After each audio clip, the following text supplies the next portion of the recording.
On this episode, we talk to Ted An, a Korean expat in Bangkok who's actually working with Bangkok's restrictive alcohol laws to bring delicious craft beer to the masses. So if you're new to Bangkok or a jaded old expat like Greg, check out this episode of the Bangkok Podcast.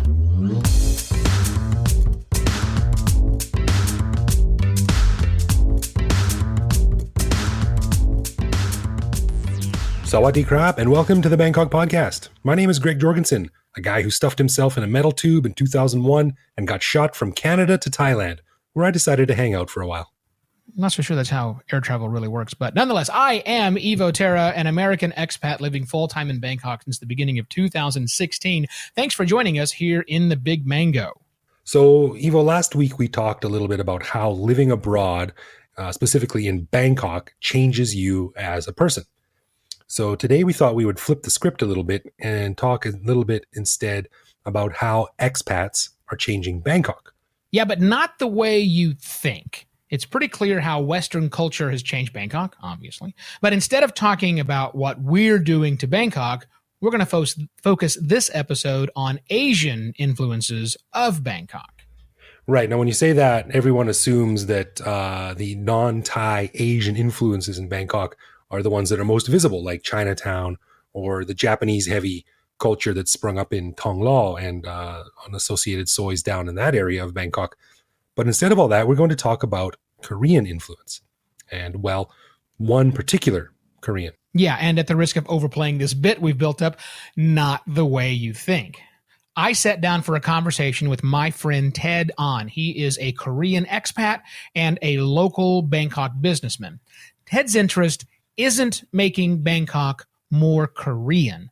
Ted is actively working to bring about change in a very underground but uniquely Thai industry.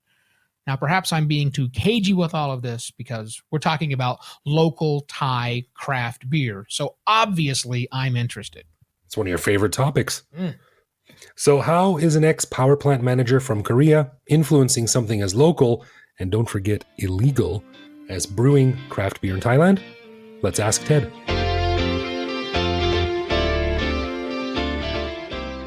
I thought we would chat with you today because you are also an expat living in Bangkok, but you have a different experience than we have as expats in Bangkok. Everyone has a different experience to it, right? You're an expat, and most people probably that you run into don't realize you're an expat. Right. They think I'm Thai Chinese. Do you get people just come up speaking to you Thai nonstop? No, because I got 10 now. Oh, that's it. Yeah, they think I'm one of them. When I first came here, I was pale.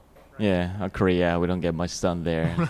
So they thought I was Korean. Okay. But and now you're looking more local? Yeah. Is that it? I like it. I'm blending in. How are your Thai skills? Pretty bad. Really I went terrible? to school for 3 months, but that's about it. I mostly picked up at the bar. So I don't know like proper Thai words. I picked it up at the bar, so I know a lot of slangs and. I'm sure. Yeah. I'm sure you know all sorts of good bad words. Yeah. Give me your background, Ted. Why Bangkok? I was working for this Korean company. I was in the power plant industry. Oh. Super boring. Yeah. And I was in charge of the U.S. and Thailand market. Okay. And I used to come here Thailand often. And I used to come here like every month. So my company told me, just why don't you set up a branch there and just permanently stay there? Okay. So I'm like, okay, I love this country. So sure. Let's move. Would you do build power plants, or you did software inside of power plants? I was a salesman for thermal boiler. Oh, that's riveting. Thermal boiling. Well, that kind of leads you into what you're doing now. I didn't study engineering. I'm not an engineer. So everything in power plant business is just so boring. I felt like I was wasting my life. So I decided to do something fun with my life. Yeah. And I knew craft beer. So let's do something I like. And you said that's it, right? Yep. So suddenly you become the craft beer king here in Bangkok. Took me a while. Not a king yet, but well, you're working on it. You're working on it. Yeah. So your first location, Changwon Express, that's on the Phetchaburi MRT station, right? So it's off of Asok. So you opened that. That's when you and I first met. I think you had opened that. You hadn't been open very many months. 6-7 months, I think, when we stumbled in one day and said, "Oh, look, a really cool craft beer place." I remember that day. That sells kimchi hot dogs of all crazy things. Kimchi hot dogs, kimchi taco. Yes. That's it. You switched from power plant salesperson to craft beer hot dog salesman. Right. When I was doing power plant, the people I met were just like middle-aged engineer type. I didn't really have much fun with them. Right. So I figure if I do beer and some crazy fusion food, I figure I'll meet a lot of cool people and have fun with my life. And how's that worked out so far? Working out great. Well, I met you, right? Exactly right. You met a cool person who happens. You're not like PTT executive type, so. So Changwon Express up on Phetchaburi was open, and it's a smallish location. I mean, gosh, there's probably only room for. I remember we filled it one night. Remember that night, Happy New Year lunch event? Man, I felt sorry for you guys. I'm like, damn, I gotta open a bigger place. That's how I got this one. That's what it was. That was motivation. So we could fill up the new location. So you've just taken over Flow House, right? Which is a part. It's kind of an iconic spot here, right, in Bangkok. It went away for a while, but now they've opened it back up again, and you've taken over the bar that sits on top of it. Right. So that's an interesting audience because you got surfers downstairs, right, and craft beer drinkers upstairs. How has the Flow House marketplace adjusted and said, "Oh, look, there's an expensive place to drink beer along with the So what do we do? How are they adapting to you?" Well, obviously they sell like commercial lager beers downstairs. Sure, but all the surfers are pretty educated, so they know craft beer. So once in a while, after they finish surfing, they come up and enjoy beer. So my mission is converting people to craft beer drinkers. So I think it's working out pretty well. You're definitely not the typical craft beer nerd that opens up a craft beer bar and makes sure that only his bearded friends can show up. Your places tend to be very approachable. Right. It's obviously craft beer plays a central role, but if you just walked in off of the street, like at the original Changwon Express on Phetchaburi, you go there for fantastic, Korean street food, but in a sit-down restaurant place that just happens to sell good craft beer. Here you've got the surfer mentality. Rip Curl's having a huge sale outside of the place right now, but this doesn't come off like the nerdy craft beer places I like to hang out. The darky, smoky room where no, you don't get to come in if you make the mistake of calling it. I don't like dark beer. We'll kick you out of there. That kind of place. That's not the atmosphere that you're really going for. So in the couple of years you've been running this in Thailand, I think you were telling me the last time you and I chatted that a good portion of your business isn't Westerners. It's not really expats. It's Thais. Right. That's a huge portion of your business, right? Right. When we first started, it was 90% foreigner and 10% Thai. Now we switched to opposite.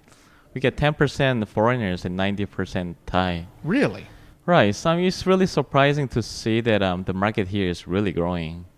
What do you attribute that to? I think it's me carrying.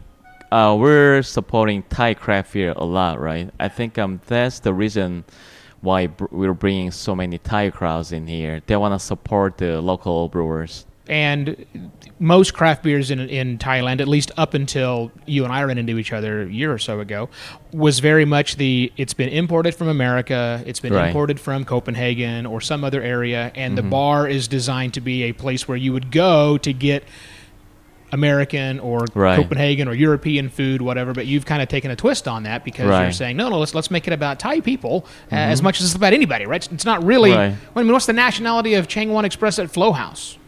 Surfer? Is that really a nationality, right?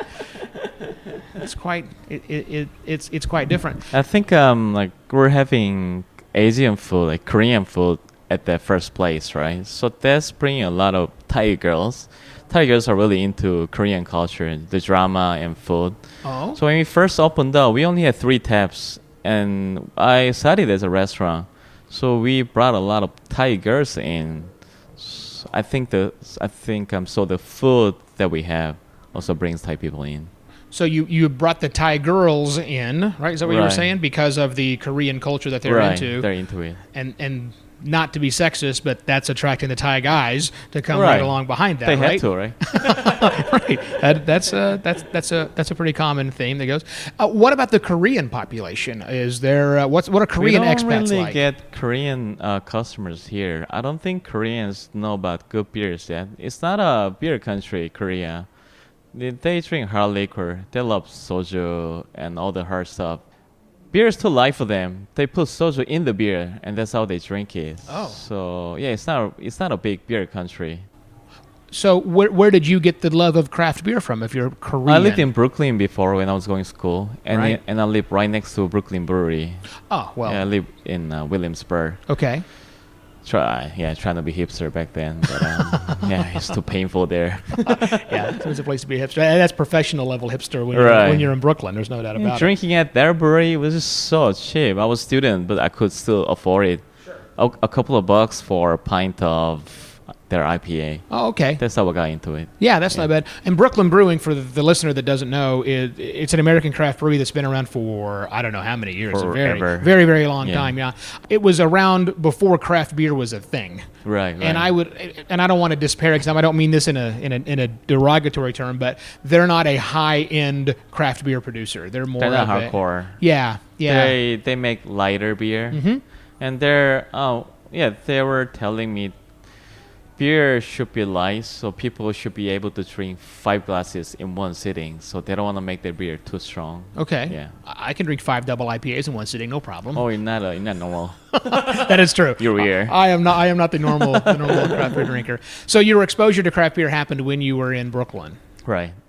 Back then, I didn't know it was a craft beer, though. I didn't know the term craft beer back then. Like, America has a lot of local breweries. So Right. I didn't know the craft beer term back then. I thought it was local stuff. Is that how you think of the Thai? We have this new movement of Thai craft beer. Right. It's not a brand new movement, but it certainly has blown up in the 2 years I've been Yes. here, which I assume has to do with me, because I've been here the whole time, so it must have been me. You brought it in. No, I'm kidding. Sure, it clearly wasn't me. But that's an interesting distinction between the hardcore craft brewers who are doing things like, how can we shove even more hops inside of this beer, and Right. let's brew with cucumber, ginger, and star anise and see what that does. To the guys at Brooklyn Brewing who've just been brewing beer for forever, and It's then a beer. somebody said it was craft beer. Right. What do you think's happening here in the local Thai craft beer scene? Is it more just a local beer, or are they going hardcore, let's be like America and make weird I think they're craft? going hardcore American craft beer style. Yeah. They adopted American style beer.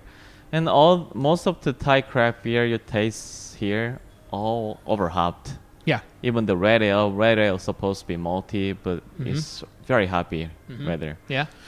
So that's intentional, right? I think it's intentional. But it must be working, right? I mean, because clearly they're continuing to sell beers. Right. I think the price is high, right? So to tell the customers, hey, it's worth it, try it, to be able to do it, this craft beer has to be very different from the everyday lager they drink. Right. The Pilsner doesn't go well here because it's similar to their everyday lager. Yeah. Why should I pay double for that? Yeah, if I can pay 30 baht, or I guess it's more like 40 baht for Right. a Chong or for a Leo or something like that Right. at a 7-Eleven, Sure. why am I going to spend almost in time? Well, 200. What's the lager sell for? About 185, 200, something like that for Yeah, for a well, lager? 200. Yeah, 200 baht, Yeah. right? So why am I going to spend 8 times that Right. for a beer that tastes similar to that? That's So I guess the brewers are forced to make it very different from lager. So Right. one way to do it is put a lot of hops in it. Let's talk about your staff. Because you have a business in Thailand, you have to have an all-Thai staff, Right. Because that's the law. I can get around, but I prefer having Thai staff. Yeah, and also, since most of your customers, you said a moment ago, 90% of your customers now are coming in that are Thai, Right. you might as well hire Thai staff for them, so they can talk about it intelligently. Right. How do you find good Thai staff that know about craft beer? That's the toughest part of this business. Craft beer is not that big here yet, so not many people know craft beer. So most of the staffs here, they didn't know craft beer at all when I first hired them. Ah, But there were 2 guys who knew about craft beer. They studied in New Zealand. When they were studying there, they got into it. yeah, the Kiwis definitely know about craft Oh, beer. yeah, right? Yeah, that's a big Yeah, one so over that's there. a big challenge here, training staffs.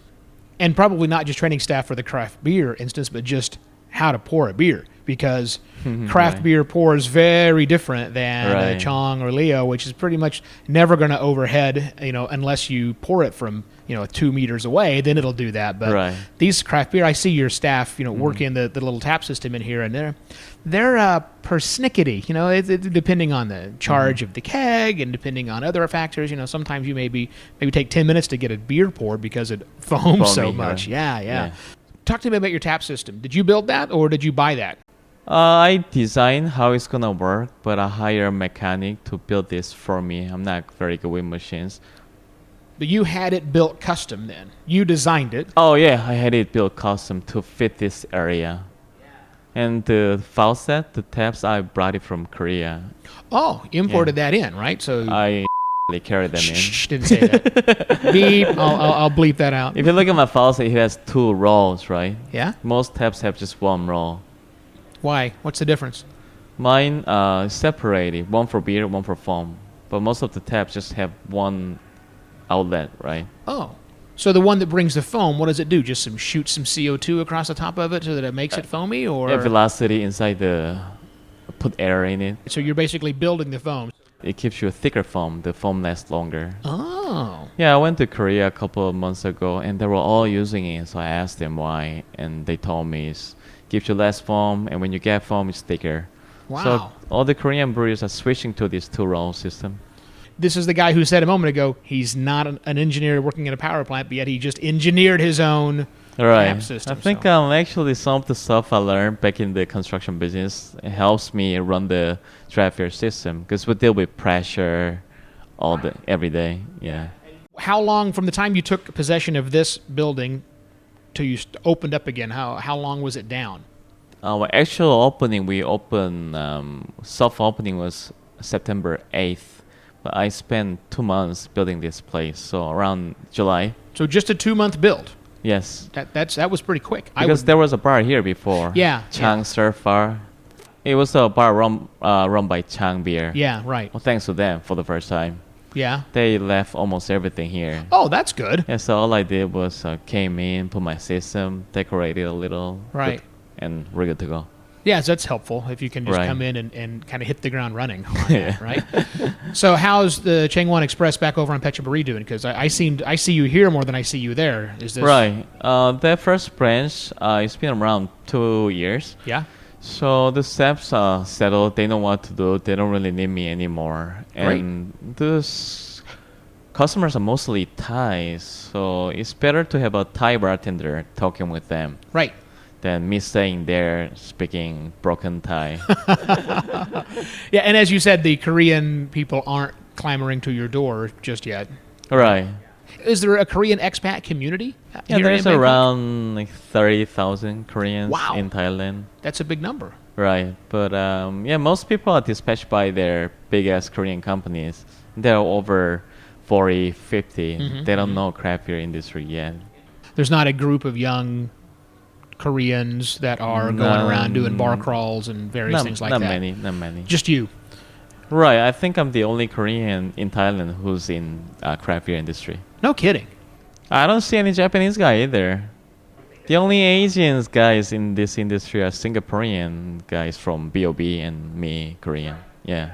Yeah, so the rest are Thai, and it's a local thing. Yeah, it's definitely been fascinating watching the Thai craft beer scene grow, but I see it through very obviously American eyes, Right. And so it's interesting to get a perspective of what it's like to run a business from a Korean perspective. What's next? Obviously, you've got other familial obligations. You have a brand new baby at home.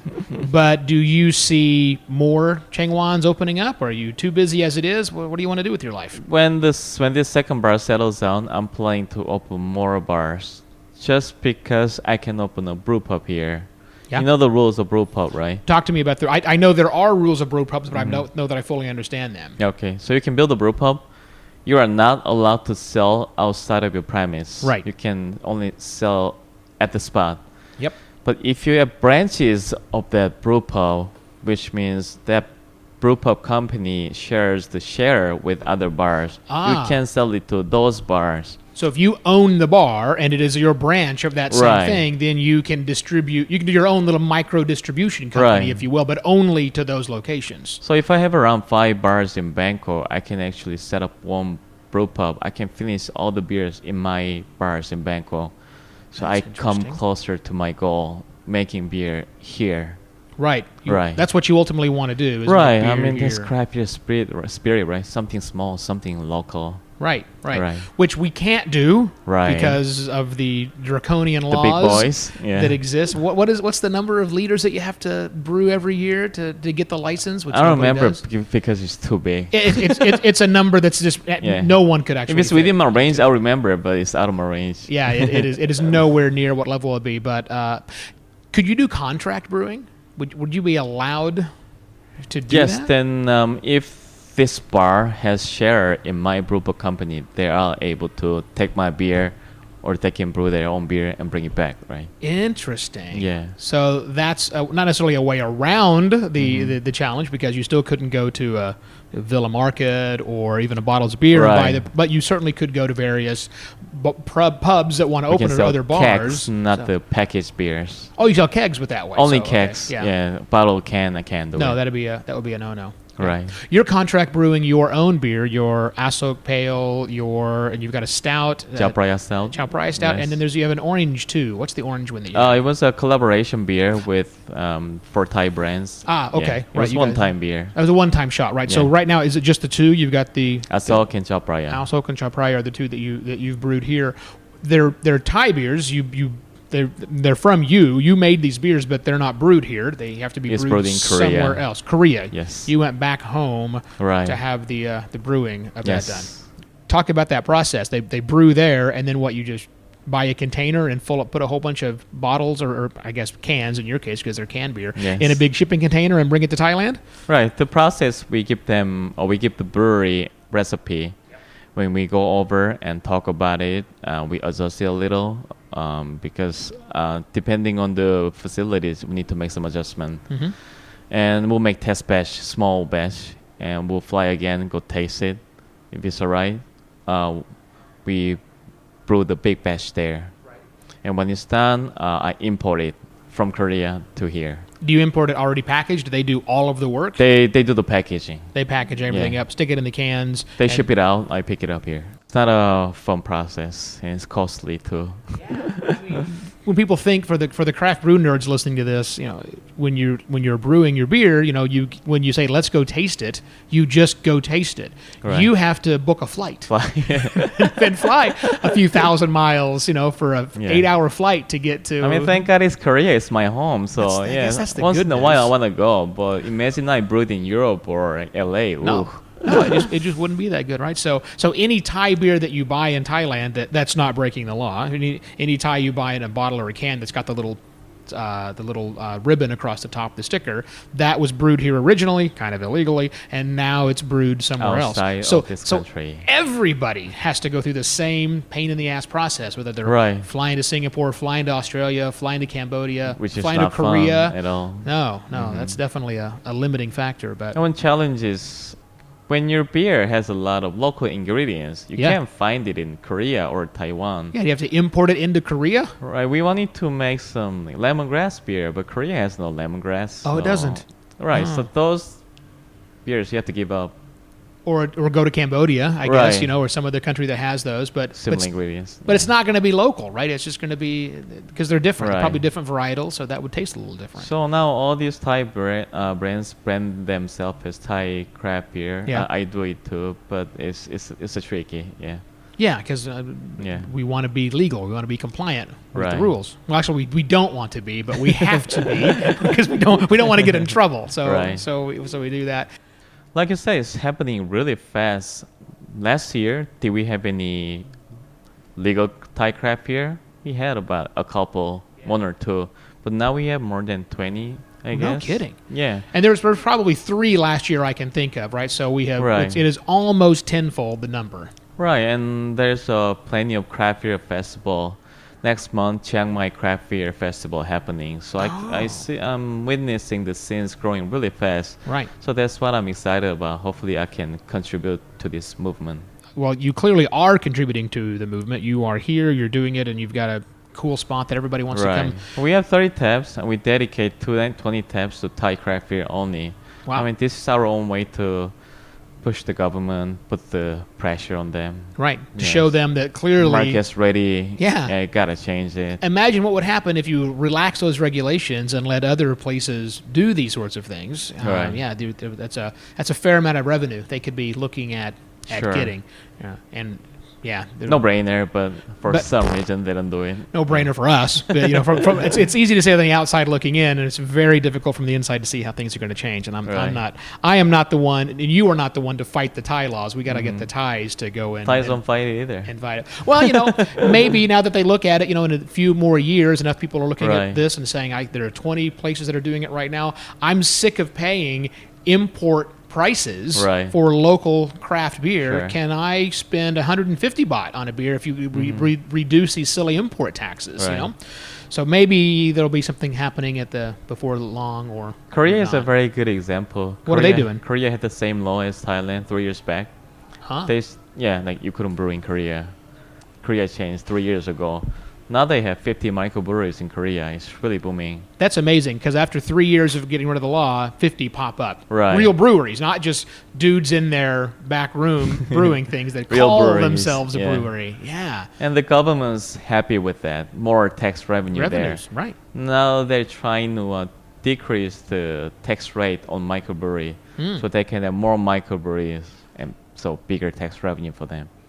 Clearly beneficial for the government. Every government likes more taxes. Right. The politicians will say less taxes, but the government wants more tax revenue. Right. So why not make it easier to brew beer? So, well, listen, Ted, thanks, man. I am glad you're here. I'm glad you're an expat carrying the flag for craft beer in Thailand to make it work. It seems to be working. Because I seem to be here a lot, drinking your beer too long and having your staff kick me out because it's been here for too long. That's happened last time. So, right on, man. Well, thanks very much, and good luck on this bar. It's obviously doing well, and when it's time for the craft brewery, the brew pub to open, let me know. I will be there to be your initial sampling group. It's going to take a while. Let's see. That's fine. I will. I'm happy to be the guy on the other end of the tap going, let's see if this is a good run or not. All right. So, right on, man. Thanks very much. Thanks, Evo. All right, so Greg, after listening to all that, now are you more thirsty for Thai craft beer? I'm definitely more inclined to go and check out Flo. I've never been to Flo, and I've never been to his beer place, so I got 2 reasons to go check this place out now. Yeah. You will have a good time. He has something going on almost every Friday or Saturday night. Wonderful guy. As he said, 20 different craft beer on tap. But what I'm just blown away that his amazing concept of opening up a brew pub and spreading it through the city, working with the law. Of course, they might change the law, working within the law to find a way to do what he wants to do, which is brew local for the first time ever, local craft beer that is legally available in Thailand. I just think it's mind blowing. I'm just madly in love with this entire concept, Greg. I'm so happy that I met Ted, and I'm so happy we become friends, and I'm just stoked at what this expat from Korea is doing in the Thai craft beer scene. I'm just amazed. It was really interesting hearing about how he figured out how, like, if you have a central place and then you open up little branches of that place, then you can build up basically your own little distribution network. So smart. Yeah, it's cool. And it seems, I'm surprised I've never heard about that before. It seems like an obvious solution to a stupid problem. Yeah. Which is the restrictive laws of brewing beer in Bangkok, but I'm glad he figured it out. That's cool. Yeah. Well, listen, speaking of stupid things, it's time for everyone's favorite segment of the show, Love, Loathe, or Leave, where we look at one minor aspect of living in Bangkok and find out if it's something that the two of us love about Bangkok, loathe about the expat life, or if it's something that is so hated that it just might cause us to leave Thailand one of these days. This time, you have the honors, but the honors comes from a listener, yes? That is correct. Yeah, listener Ryan sent us a message and he said, hey, I have an idea for Love, Loathe, or Leave. What do you guys think about this? And he sent me a YouTube clip, and it was of a bird called the Asian koel. Koel? I think I'm saying it right. Koel, otherwise known as Eudynamis scolopaceus. Easy for you to say. I'm surprised I got that out on my first try. We've been practicing that all afternoon. But these things are all over the place here, and you can't be in a vaguely gardened area in Bangkok without hearing from these things. So let me just put that on the audio now. This is what an Asian cool sounds like.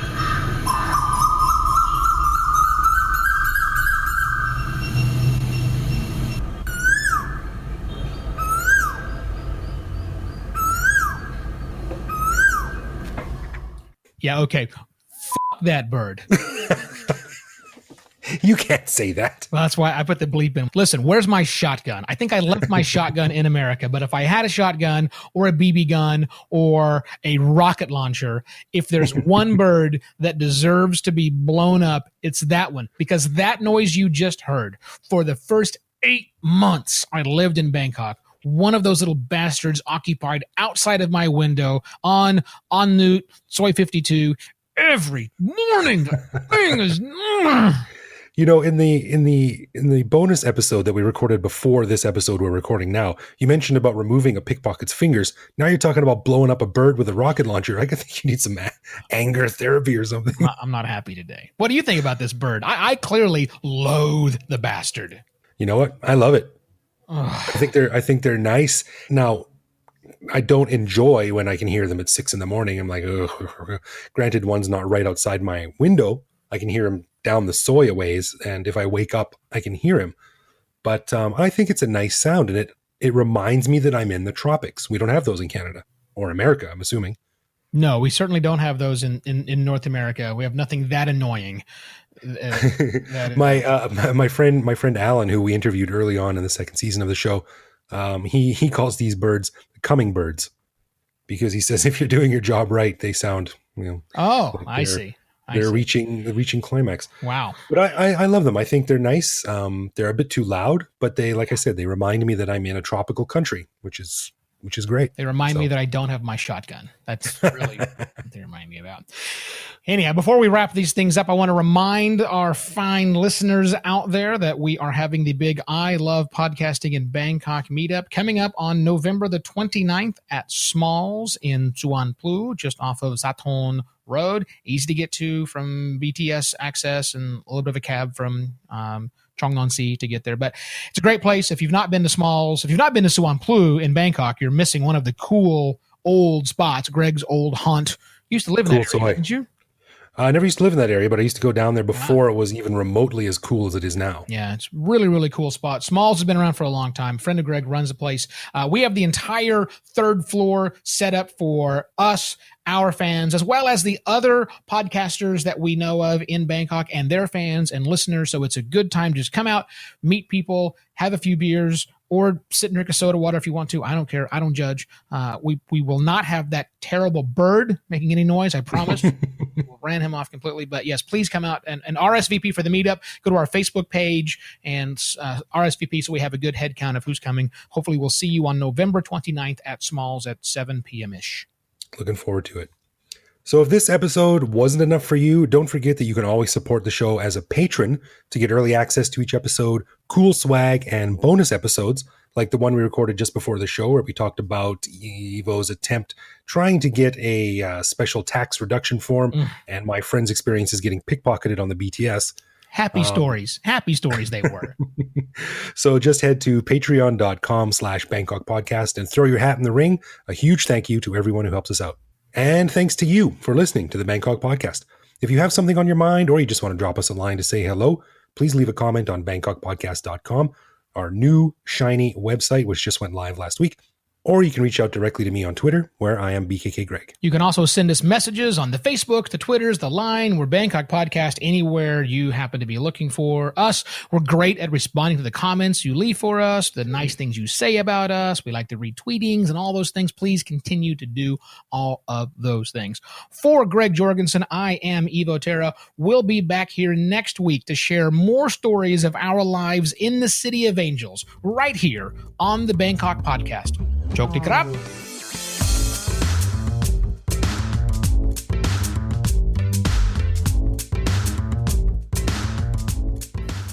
So what? Oh, hang on. I'm going to turn my fan off. I'm so fucking sorry. What was that? You are all. I'm like a geared guy up just for about the to dive off a diving board, and you go, wait. This is why nobody likes to play golf with me. I do the same thing, but I do that on purpose then.